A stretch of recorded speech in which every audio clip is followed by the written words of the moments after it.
Bonjour tout le monde, j'espère que vous allez très bien. Aujourd'hui, nous allons focaliser sur la chaîne respiratoire et la phosphorylation oxydative. Alors, n'hésitez pas à vous abonner à la chaîne Ma Biologie. La chaîne respiratoire, appelée aussi la chaîne de transport d'électrons, correspond à une association de complexes protéiques localisés dans la membrane interne des mitochondries et responsable avec l'ATP synthétase de la phosphorylation oxydative.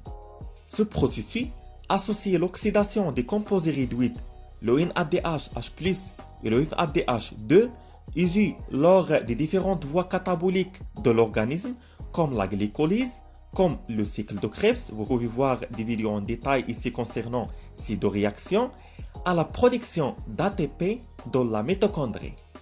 Tout au long de la chaîne respiratoire, les électrons provenant d'une ADH, H+, et du FADH2 récupérés seront transportés successivement via les différents complexes protéiques, qui sont le complexe 1 a une action NADH coenzyme Q réductase, récupérant les électrons du NADH H+, et permet le transport de 4 protons de la matrice mitochondriale à l'espace intermembranaire, grâce bien sûr à l'oxydation de NAD+.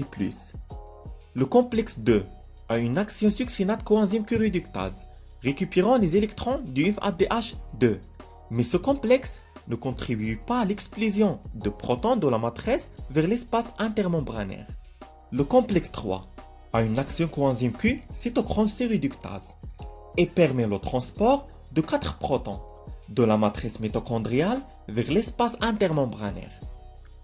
Les électrons sont cédés par le complexe 3 au cytochrome C, qui les amène au complexe 4. Cependant, le complexe 3 contribue à l'explosion de 2 protons 2 fois, c'est-à-dire 4 protons, comme j'ai dit avant, de la matrice vers l'espace intermembranaire. Le complexe 4 a une action cytochrome C oxydase et le dernier de la chaîne de transport d'électrons. Il catalyse la réduction de l'oxygène en eau et permet le transport de 2 protons de la matrice mitochondriale vers l'espace intermembranaire. Alors, le NADH H+ permettra en général le transport de 10 protons de la matrice mitochondriale vers l'espace intermembranaire, tandis que le FADH2 permettra seulement le transport de 6 protons de la matrice mitochondriale vers l'espace intermembranaire. Il faut savoir que la membrane interne est imperméable aux ions H+. Cependant, au cours de ce transfert électronique, il y a formation d'un gradient de protons de part et d'autre de cette membrane, ce qui permet la synthèse d'ATP lors d'une réaction catalysée par l'ATP synthétase mitochondriale.